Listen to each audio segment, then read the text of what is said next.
started. Welcome everybody to the Tech Insider Update. Welcome to those who are joining us have been on our previous broadcasts, as well as those who are new. This Tech Insider Update is a quarterly update that we go through Microsoft technologies and what new things have released in kind of a rapid fire succession format.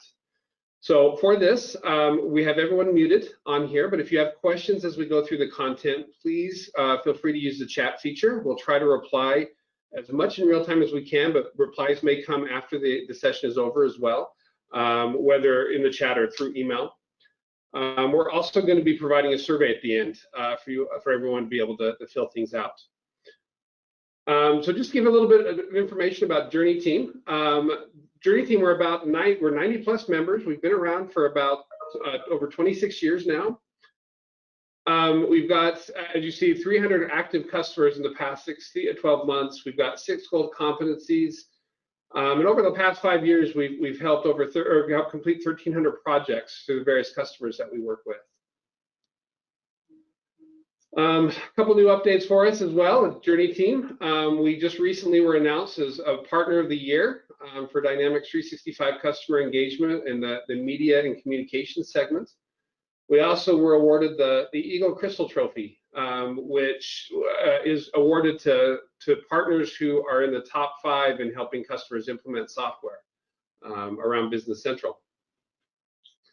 From a technology standpoint, we cover most of what Microsoft covers out there, from ERP, customer engagement, CRM, sales, marketing, modern workplace, so anything in Microsoft 365, as well as cybersecurity, knowledge management, data and business intelligence, and of course change management and adoption. You can see on the slide that we're showing right now all the various things that we cover there. A couple of other new things or new announcements we want to make sure everyone's aware of, especially those of you who are current customers. We've just launched a new client portal. That client portal allows you to be able to go in and view current projects that you're working with us on and the status of those projects at any time, as well as provide you an easy and efficient manner to be able to submit cases for any work or support tickets for any work that you need us to help you with. We also have our CSP portal where you can do CSP licensing through us as well for all your Microsoft licenses. We make that very easy and make it where you can manage it on your own without having to have our involvement unless you want our involvement.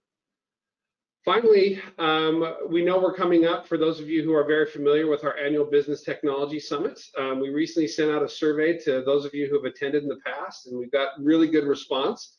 We are going to have our Business Technology Summit this year, but based on responses, we're going to go ahead and do it virtually at the request of the majority of the respondents to that. So look for the dates on that coming soon. Should be sometime around the end of October, beginning of November, like other summits have been in the past. So to give an overview of who we're going to be hearing from today, my name is Mark Mickelson, Client Solutions Director. We're also going to be hearing from George Sagan, one of our Dynamics 365 ERP architects, Eric Vines, our Dynamics 365 Customer Engagement Director, Maggie Jensen, one of our Business Intelligence Consultants, Eric Roth, our Cloud and Office 365 Practice Director, Brent Tenney, one of our SharePoint architects, and then helping to run this presentation is Dave Ballard, our Marketing Director.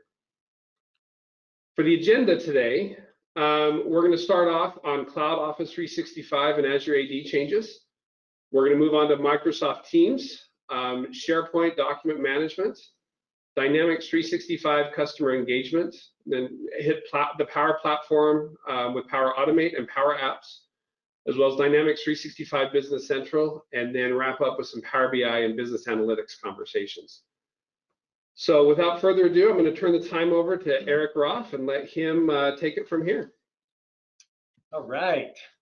Welcome. Hope the music was fantastic at the beginning. I loved it, and we're glad to be here. I'm going to talk about some things in Office 365 in the cloud. There's a bajillion things that have changed. We're going to focus on a few things today. So jumping right into Exchange Online components here. So on the Exchange front, we've got version 2 of Exchange Online PowerShell commandlets are now generally available. These were announced last, over a year ago now, and they've been in preview for a while. They're now GA. They now include all the commandlets from the legacy V1 things. They support modern authentication, unintended scripts. They're 4 to 8 times faster. No one's complaining about that. Much more reliable, better error handling. And so if you're not using these, they're GA, please stop using the old ones and use the new ones. You'll like them a lot better. They're going to be killing the V1 versions next year, second half of 2021. There's a link here in the presentation that'll take you out to that. So that's a quick update on the Exchange Online PowerShell commandlets. Another thing, a really nice addition here is modern authentication is available now in the Office 365 Admin UI Center. If you go into your org settings, there's a modern authentication section there, and that's where you can make sure that that's turned on. It's part of our tenant health check. We make sure that's enabled. You typically had to check that via PowerShell, and they've exposed it now through the UI. So if you're not using that in Exchange Online, then we need to talk, because that means you're not doing modern auth, and that means you can't do multi-factor authentication against Exchange Online. So that's just an easy way to see that setting and whether it's turned on or not there. Okay, a couple other things on Exchange is we've got the feature that's been around for a long time in Exchange is the ability to recover deleted items from a user's mailbox. You had to do that through PowerShell.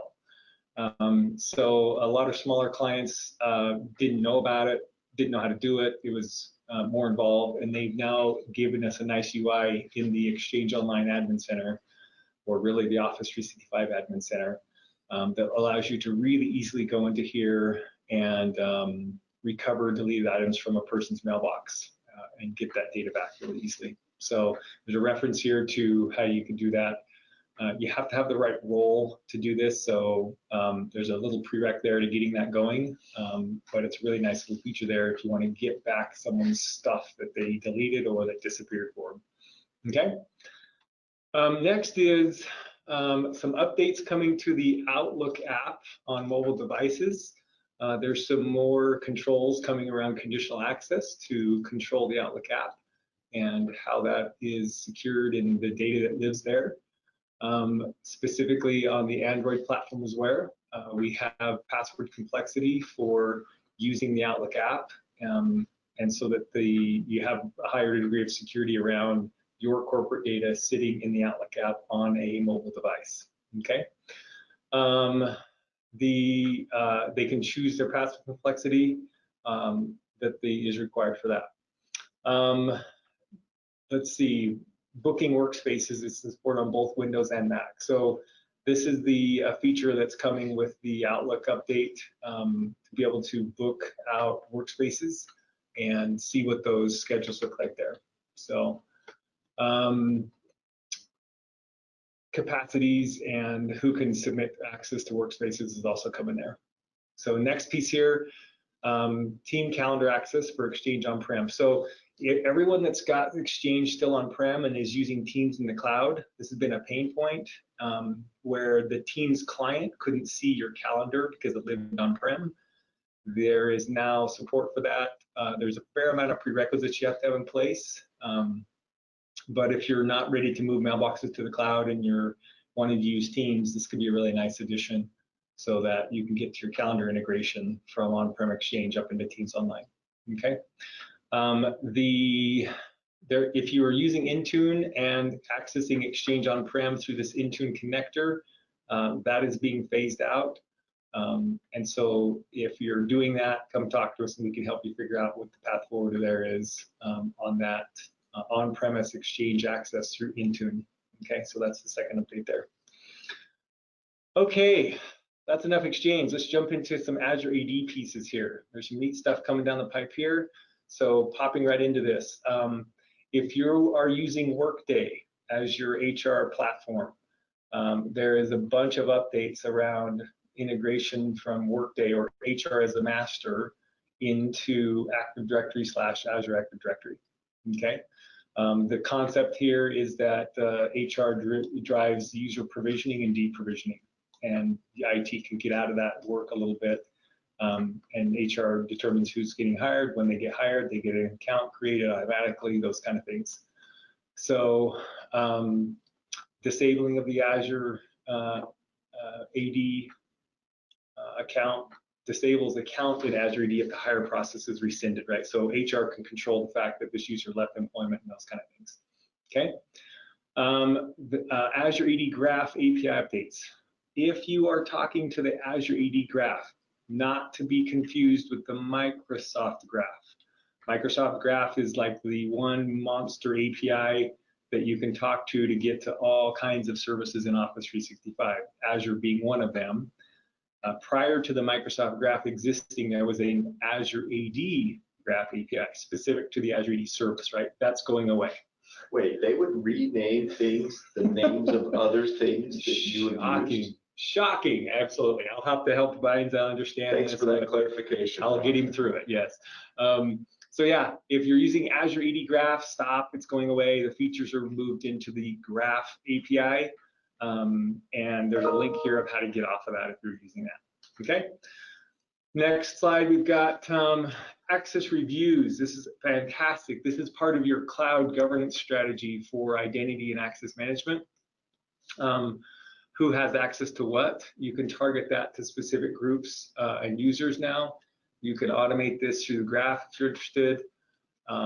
Another really cool feature that I've been waiting for a long time. This was one thing why people still used ADFS. If you're using ADFS and the reason you're using it is so that people can sign in with their email address, not just their username, that feature is now in public preview on Azure. So the concept is if you have usernames that are different than their primary email address, then you should pay attention.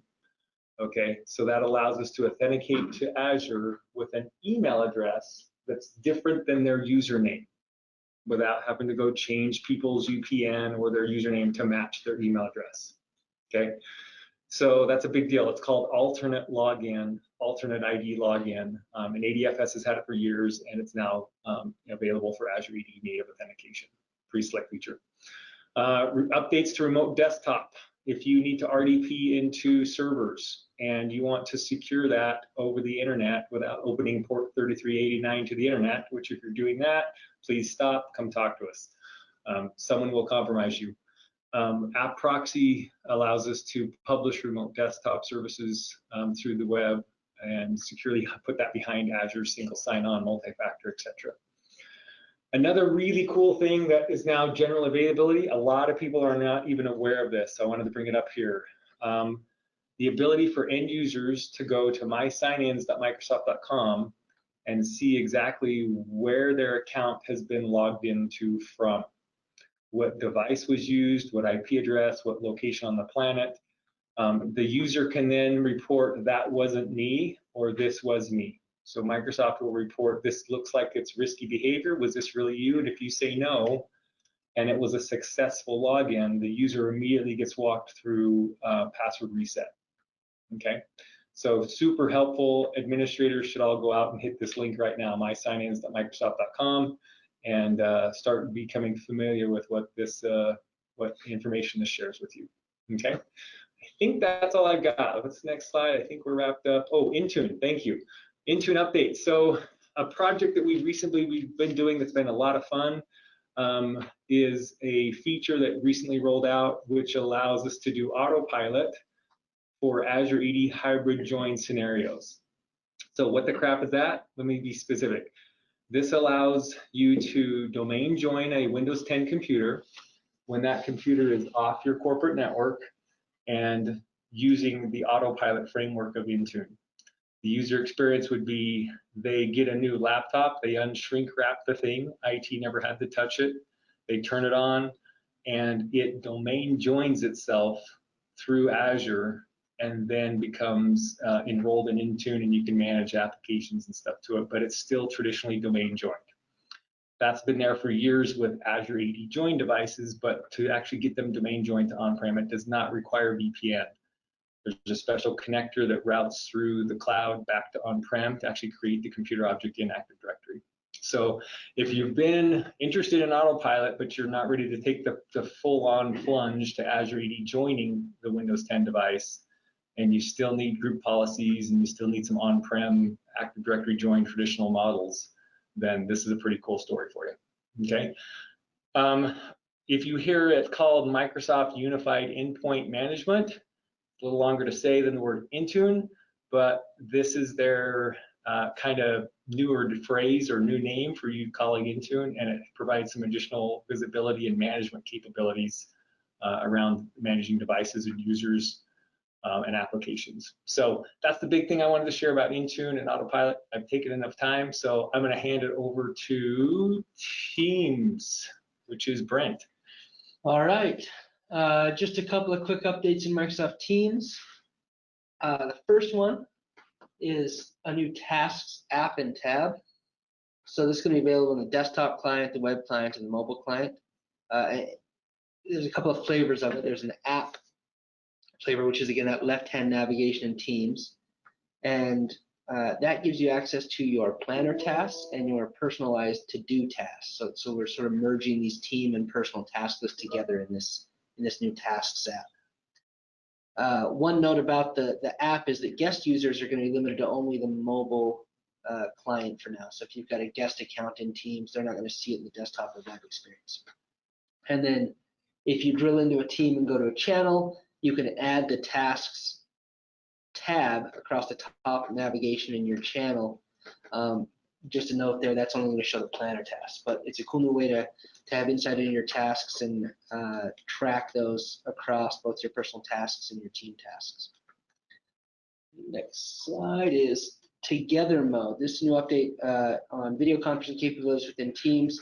There's actually a lot of science behind this, and they've done a lot of studies that show this helps with like meeting fatigue, and especially right now where a lot of people are working from home because of coronavirus, they rolled this out to help as you're sitting on video conference all day, pay attention, have more effective meetings. It works really well if you're a bunch of single participants sitting in front of your camera, if you're a pacer, if you're walking around, if you want to present something, or if you're in a big conference with a bunch of people, it's not going to work as well. The NBA is using this, I think, to show. Yeah, virtual fans are Yeah. using the Together mode for the court side seats. Run by Microsoft. Exactly. Yeah. Sweet. So when I first saw it, I'll admit I thought it was a little gimmicky, but it actually I think does help if you're in the right type of meeting, if you're going to be not presenting like a PowerPoint or something, but if you're sitting there talking face to face, it helps see it. Everybody, the presenters can see the audience reactions better and things like that. So try it out. And then the last thing in Teams is there's a new Yammer Communities app. If you're using Yammer, it's sort of been the redheaded stepchild of Microsoft's communication platform for a while, but they've brought it into the Teams experience with this Communities app. You can download and add that to your Teams client and experience all the Yammer goodness. It's a really full-featured app there, right within Teams. It's pretty clear Microsoft wants Teams to be the app that you kick off in the morning, you're in all day, and bringing Yammer into that is just part of helping to become that sort of home base of operations throughout your day. So you can see my little animated GIF there if you want. What you're saying is Yammer isn't dead. Not yet. No, it's alive, and if you're using it, this is a good sign that Microsoft is continuing to support that and wants you to engage in that way if you're using it. All right, on to SharePoint. I use Yammer on my Palm Pilot, so it's still. In BlackBerry. All right, the first big update here is lists. Microsoft lists are rolling out. They've started rolling out at the end of July for targeted release tenants. That should be finished by the end of this month. And then for general availability, it will be out by October. This is a new experience. They've got three main views, so a grid view, a gallery view, and a calendar view. Grid is sort of this traditional one you see on the screen there, rows and columns of data. The gallery view is more like cards, or if you've got thumbnail pictures, you might use the gallery view for your lists. And then calendar obviously is for date and time data.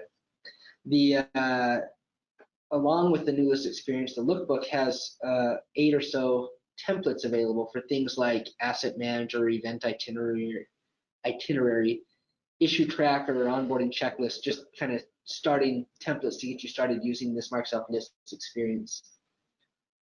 It's going to be pretty cool. I was hoping to show it to you live, but our tenant hasn't been hit with the release yet, so we've got to wait a few more days at least. They're going to use if this then that type rules for things like branding or notifications on the list data. And then it will be available in a Teams tab as well. So if you've got a channel you want to add a tab to, you can show your list right there. There will be an iOS app coming out in Q4 of this year that will allow you to access these lists on your mobile device. There'll be a standalone Microsoft Lists app. Right now it's rolling out as they call it Lists Home. It's going to be another app from the waffle there in Office 5 you can access. It'll show you your recent or favorited lists.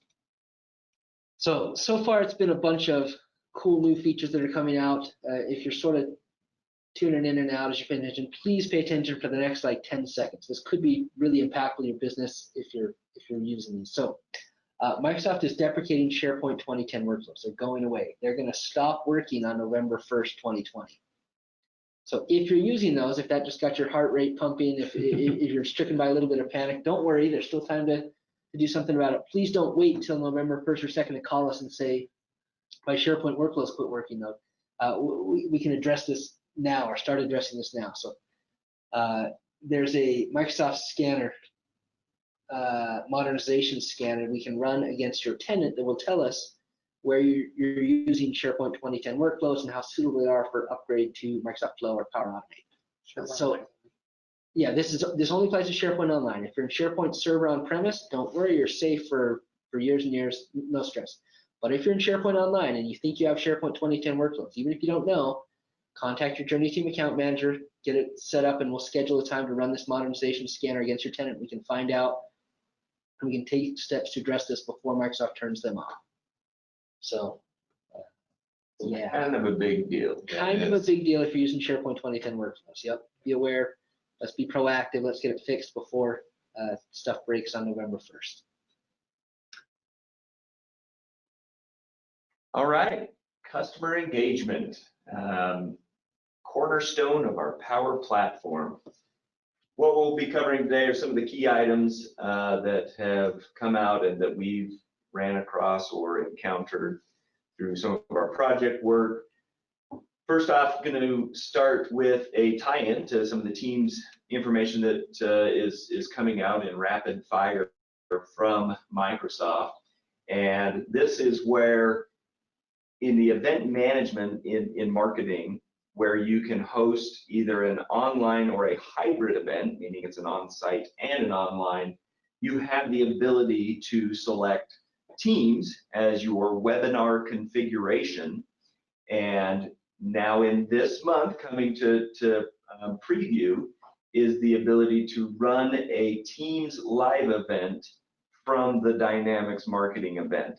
So this is where you can set up the configuration of your Teams tenant, allow it to connect and work with marketing, and then based on the schedule and the agenda and event registrations, that ties into the rest of marketing, but you will be able to allow that live event stream to be managed and tied in directly. So that means for an event, you can see everybody that not only registers, but now joins, participates, and is a part of that live event audience as the event wraps up. So very powerful, very cool.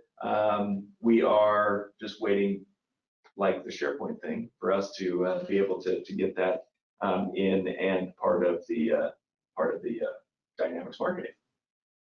Okay, in true fashion and in joking earlier, voice of the customer, it's back.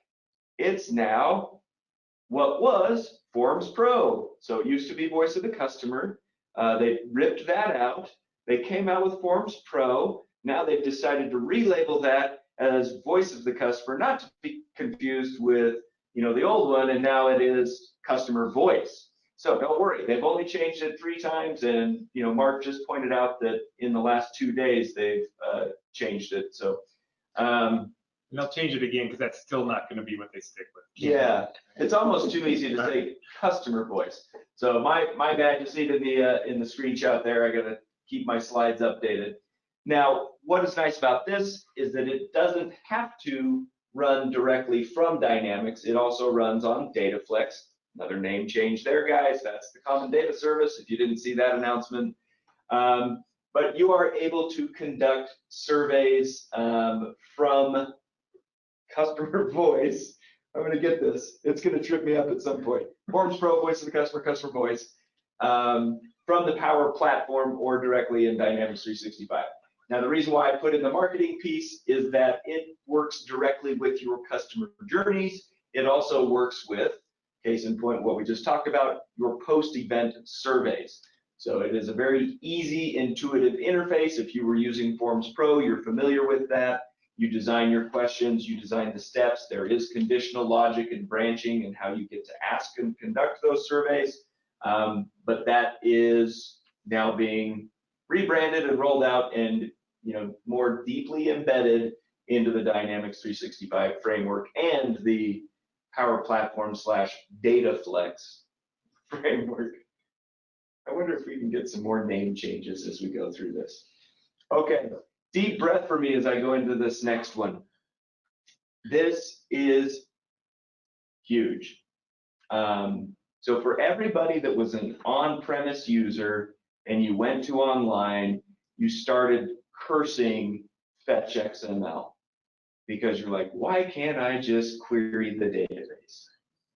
Well, it is now in preview and will be coming soon if you haven't already gotten it. So this is another one to watch those releases, but you are able to, with DataFlex, connect SQL Server connections to your Dynamics 365 online instance, meaning that we are back to writing SQL queries against Dynamics data. Short pause for all the applause that we can't hear because you're all on mute.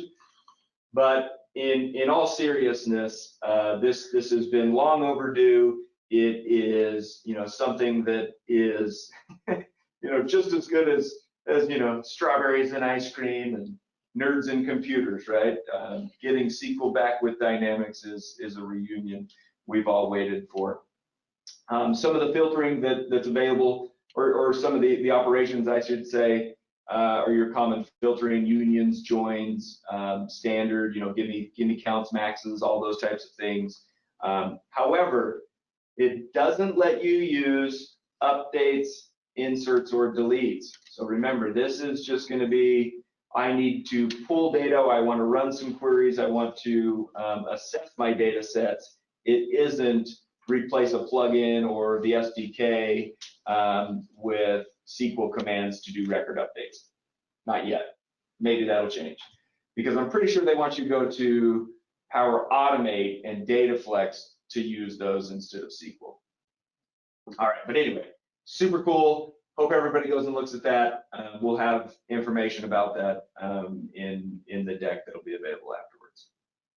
All right. Something else. I know we've talked about this in the last at least one, if not two, Tech Insider updates, but some developments in the customer insights world. It continues to grow in terms of the data sources that you can connect to. And one of the things that we've been working on is refining that ability to hone in on what is considered a customer touch.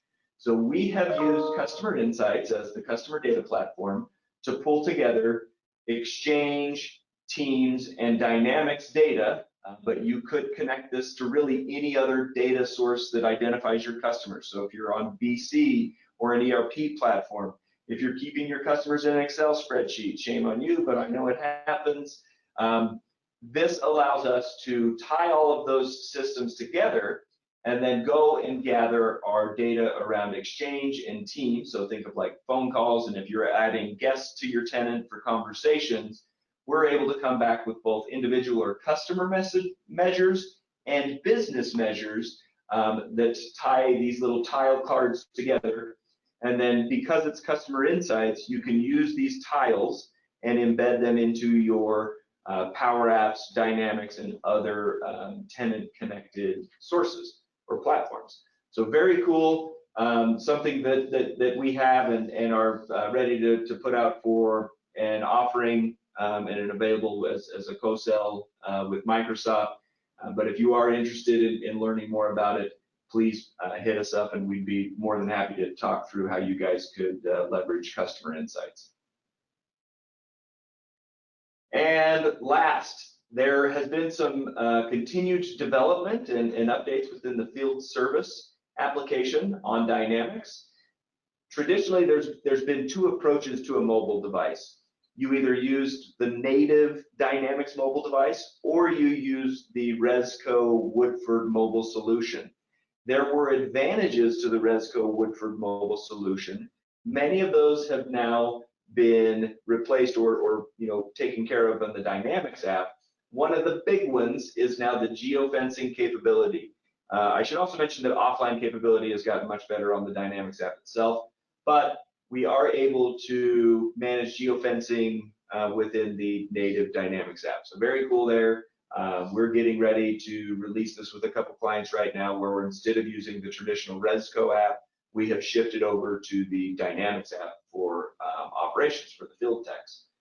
The next thing is, if you haven't tried it, the scheduling assistant and the quick book feature on field service is awesome. Now, I'm mentioning this in our field service update, but this is really for anything that's taking advantage of universal resource scheduling. So if you're running project service, soon to be project operations, look for that Q4 update, little plug there. But anything that allows resource scheduling, the quick book takes out a number of clicks. I don't even remember how many, at least more than I'd want to do, and is a nice fly out, quick create option for you in the forms. And then lastly, a newer functionality that's being introduced and slowly rolled out are inspections. So think of, I almost said Forms Pro, whatever, that type of functionality, being able to design a survey-like flow in the work order so that whether on-site or afterwards, a series of questions can be filled out, or you could hand the tablet to the customer, but it is the more or less a better interface to guide them through steps of what they need to do. It's called Inspections. If you haven't heard about it yet, go check it out. If you have heard about it and you have questions, please reach out to us. But this is a super helpful guided data input functionality that's been long overdue. And George over here is wincing as he hears me say this because of all the time and effort we put in building a custom one of these a couple of years ago for a client. So, very exciting stuff happening in the field service world, and I'm excited to see what else continues to go on in engagement. So that's it. I'm going to wrap it up. Perfect. Let's turn it over to Maggie now, and she'll talk about going to Power look at Apps. some of the changes and updates to the Power Platform. First on the list is Power Apps. It's the easiest way to create apps for your company. Very simple and very low code, so anyone could do it. The most of the changes are focused on making the interface more user-friendly. So for example, we have facilitated controls, mainly in security roles, which now appears as inside of Power Apps instead of opening a new window in a separate process. Saving the app is now available on all pages, and the dashboards are now more modifiable, more dynamic, including this option to hide charts or show charts. In addition, we have the Power BI embedded in the portal designer. Previously, a Power BI object was liquid. You had to grab it by its ID. Now it's saved as a component, so it's much easier to drag and drop. In addition, we have one application for Canvas and model-driven mobile apps. So again, Power Apps updates mostly to unify and make each piece of the app easier to use. Next, we have Power Automate, which is the simplest way to automate processes in your business. This was previously known as Microsoft Flow. We have three main new features. The first one is Universal Search, which allows users to find connectors, blogs, even tutorials on how to create their flows much quicker and have those resources right at their fingertips. Next, the AI-infused workflows. This is a premium feature. Previously, the AI Builder was a separate function of Power Automate, but they have added it as an option when creating an action. So you can add artificial intelligence directly to each step. Next, we have our text expressions. These are options to parse text and view text in a different way. It's now facilitated with different explanations and 5 different expressions that are available. Under Power Virtual Agent, this is the easiest way to create a chat bot.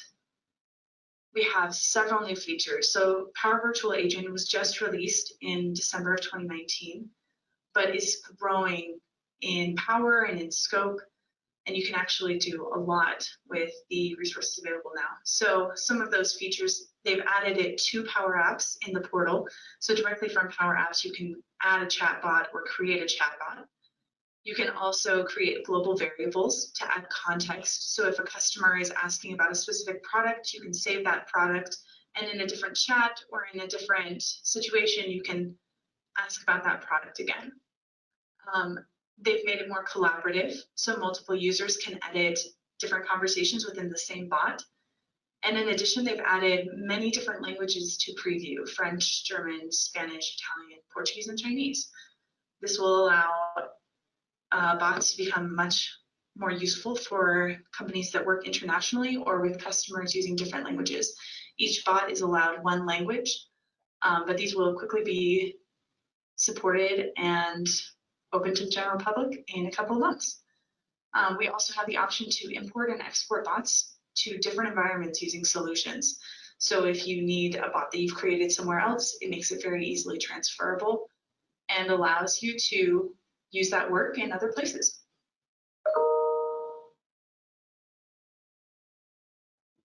Right. And then just as a reminder, we do have a couple of classes coming up for our App in a Day sessions. And these are going to be very hands-on and a great way to familiarize yourself with some of the power available within the Power Platform and your Canvas and model-driven app experiences. All right, hi, this is George with the ERP team. Here to talk about some of the offerings that we have now for Business Central. As previously announced, we did win the Microsoft Crystal Eagle Trophy. That was for being one of the top partners in sales for Business Central. This really wasn't, I shouldn't say it was a big surprise to us, that it was part of a continuum. We had begun years ago when they released basically renamed Nav to Business Central in the proud tradition of renaming products, and deployed it to the cloud as a SaaS model. And we decided that when we were going to get into this, that we were creating a repeatable and scalable process, and delivering that repeatable, scalable process led to us winning the Dynamics Business Central Partner of the Year award. Our next efforts were to kind of scale that across and pull in our sales process, which resulted in higher sales, happier customers, a quicker analysis phase, and presenting demos, converting that into an estimate, and then delivering projects. So this is just part of our continuum of continuous improvement, and we're really excited. Starting to get a little bored of winning awards, but maybe we'll pace ourselves and let the cloud team or the Azure team, SharePoint, catch up with us. Fighting words. A little trash talk there. Now we love each other. So we're proud to announce this year we've come out with a couple of programs for our customers. One of them is for our customers who are on Microsoft Dynamics Great Plains or GP and would like to upgrade to Business Central or people coming from QuickBooks or from other smaller scale systems who need perhaps a smaller scale implementation. A lot of companies feel that they want to try to implement by themselves, but they'd like some guidance and someone to help them along the way. Of course, we've walked this path many times, and so we've come up with our Sherpa program, where we are going to guide you up the mountain on your journey. So this program is either a fixed bid, pay it up front, or you can pay with a monthly fee. And it includes an implementation program where we put a kind of a box around offering specific training in the form of 15 workshops. These are public trainings, meaning that it's a shared implementation. We'll bring on several customers at the same time. We will create a team in Microsoft Teams, and we'll offer it in kind of a university format where multiple customers at the same time will go through the workshops together. We'll present the workshops, take questions, and then you will also get, as part of that, in addition to your scheduled workshops, direct access to a consultant for 4 one-on-one hours per week, plus 4 one-on-one individualized sessions that we plan out with you to make sure that your specific needs are met. We're also, like I said, we'll be deploying this through Microsoft Teams, and so it'll be kind of offered like a semester where you are in a class with other customers, and you'll have access to that team where you can collaborate with each other, ask your questions. And then once you're online and you've got your system up and going, it includes your first year of managed services, a managed service agreement for support type tickets. That would not be implementation type support. That would be just your normal bug fixes and helps with any glitches that you had. So the first class will start in September, and we'll be offering other ones later on. But if you're interested in this program, please put a message in the chat window, and your sales rep will reach out to you. The next topic is our upgrade paths. If you are on GP and you want to migrate to Business Central, we have 2 different paths for you. One is it's a rapid and repeatable process that we've offered, that we've structured out specifically with the GP modules that we're familiar with. It includes migrating your data, receiving the workshops, but we've scaled it back to customers who need a quicker and smaller process. The second path, we actually use the the first path was upgrading GP to the current version. The second path is to actually migrate you to Business Central. We have tools that will help us to migrate your data into Business Central. We have the advantages of Business Central are that it's in the cloud hosted environment. It's fully connected to that Microsoft ecosystem. All of those applications that we've been talking about up to this point, SharePoint, the Power Platform, it's tightly integrated with all of those. And just a little teaser for those of you who are looking at doing this or are currently on BC, make sure you stay on board. We have some other integrations that we want to talk about and offerings of Microsoft Power BI coming up here too. So Microsoft also offers a discounted transition license if you're migrating from GP to BC. If you're interested in that, please put a message in the chat window and your sales rep will reach you. Cool. Let's go ahead and hand it over to Maggie. Perfect. Now we're going to Power BI to see kind of the updates there and a couple of announcements. So first in Power BI, we have a feature that is 2 features that are previously on preview. Both apply to direct query. The first one is the automatic page refresh for Pro and Premium. This option allows you to set up a page to refresh every 30 minutes for Pro users, or as quickly as every second for Premium users. In addition, for Premium users, there is an option for change detection, which runs a lightweight query in the background to check the data set for any changes, and then will update the page anytime it detects a change. This is very exciting because it means that you won't have to worry so much about how often it's refreshing or what is happening if the data is changing, but you'll be able to see the data in real time based on changes made in your data set. Excellent. Next in reporting, we have some of the visual features. The first one is the drill through button action. You can now drill through to detailed pages through the button. For example, this one, see details, would allow you to navigate to a new page. There's also a new mobile layout authoring. You can see the phone screen is a little bit clearer, as well as this panel makes it easier to drag and drop different elements from your page onto the mobile version. In addition, they've also supported stacking and layering within the mobile version. So now you can add different elements as they're seen in the regular report. In addition, we have an awesome feature for filtering. You can now select multiple filters and apply all of those changes at once. This is in preview and can be changed under File and Options. But really exciting if you're planning on making a lot of changes to your filter this way, you can do them all at once instead of focusing on one at a time. And then in our more visual features, we have buttons that support fill images in different states. That'll allow the user to change the image on a button, but specifically for the default hover or click states. Additionally, we have drop shadows now supported in visuals. This will add to your UX and kind of have more complex visuals within Power BI. In our new visualizations, we have Azure Maps, which have just opened for preview. These are really exciting, very powerful maps. They allow you a highly customizable view of the data on the map with a tile layer for additional levels of different additional features and options like roads, weather, and traffic overlay. AI Insights is now available generally, was previously on preview. So for premium users, that means you have available text insights, vision insights, and custom Azure ML models. And for pro users, using their custom Azure ML models.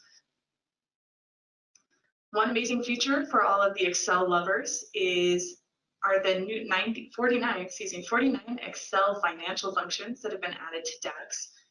They're perfect for financial analysis. You can see they have future value, present value, payment, interest payments over time. All of these options will allow users to analyze financial data in the same format as Excel, but using Power BI to analyze those measures even further. Exciting announcement. So JourneyTEAM is hosting a Power BI Masterclass series. This is a series of about 10 classes hosted each quarter, which has already begun. So far, we have done the dashboard in a day, data modeling, and data shaping classes, but we still have fundamentals of DAX, intermediate, advanced as well, advanced visualizations, performance optimization, Power Apps, admin in a day, all of these options to improve your skills and enable your team to pull insights in a new way. We are empowering users to find insights in their own data, and you can sign up here at powerbimasterclass2020.eventbrite.com. This is a really amazing opportunity. We have some incredible professionals here who are teaching these classes, have had excellent experience, and really will help you find what you're looking for in your data. All right. Well, thanks everyone for attending today. That wraps up the Insider Update. We got one more. Oh, sorry. Hold on, Maggie has one more to go. Sorry. Sorry, go ahead, Maggie. Another announcement, we have a Business Central template app for Power BI that's currently in progress. This is a plug-and-play analytics app that will allow you to view financial reports dynamically, including trial balance, balance sheet, income statement, balance by dimension, as well as visual reports for executives, inventory managers, and sales managers. The purpose of this is to allow different companies to enter your data, enter your credentials, and have your data pulled dynamically into these reports. For example, we have trial balance. In Business Central, you can see reports similar to this, but one of the great things of Power BI is that it is dynamic. So we can look at our inventory and drill through to see what entries in our general ledger are making up our account for inventory. Additionally, we've added a feature that will allow you to click on the document number and view in Business Central that particular invoice or that document. We also have balance by dimension, which will allow you to compare account values across dimensions. This is pulled dynamically from your Business Central account. So depending on the dimensions that you pull in, you will see your data represented. In our reports, we have an executive report that will allow you to compare revenue by budget, see net income, accounts receivable, revenue by customer, and even filter dynamically to see what pieces are making up each of those values. Next, we have one for Inventory Manager that allows products purchased and products sold, as well as inventory on hand by warehouse, by location code, excuse me, and total inventory profit, quantity. We can see all of these different options inside of Power BI to view all of our Business Central data. And then another one, another report for Sales Manager that will show daily sales by person, which customers are most contributing to our sales revenue, and where they're purchasing from. All right, so now we're over.